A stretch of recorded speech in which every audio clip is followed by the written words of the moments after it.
உலகில் மிகவும் வித்தியாசமான கூட்டை கட்டும் பறவை தகவிலான். இதன் கூடு இறுதியில் எவ்வாறு உள்ளது என்று பாருங்கள்.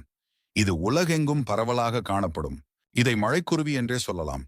தமிழகத்தின் மதுரை உட்பட ஏனைய பகுதிகளுக்கு மழைக்காலத்திற்கு முந்தியே இக்குருவிகள் வரத்துவங்குகின்றன. இதன் வலசை அதிகமாக இருந்தால் அந்த ஆண்டு மழை அதிகமாக இருக்கும் என்று கணிக்கப்பட்டுள்ளது. இவை டிசம்பர் மாதம் முட்டைகள் இடுவதற்கு கோடை காலங்கள் முதலே கூடுகளை எழுப்பத் தொடங்கிவிடும். இதன் கூட்டை கட்டி முடிக்க சுமார் 2 மாதம் எடுக்கும். இப்பறவைகளின் கூடுகள் களிமண் கொண்டு கட்டப்படும். இப்பறவைகள் பழைய கூடுகளை பயன்படுத்துவது இல்லை.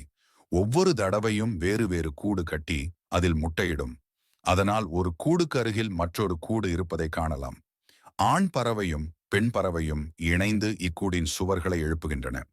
இப்பறவைகள் 2 முதல் 4 முட்டைகள் வரையிடும்.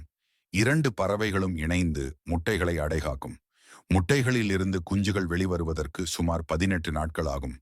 குஞ்சுகளின் இறகுகள் வளர்வதற்கு 25 நாட்கள் ஆகும்.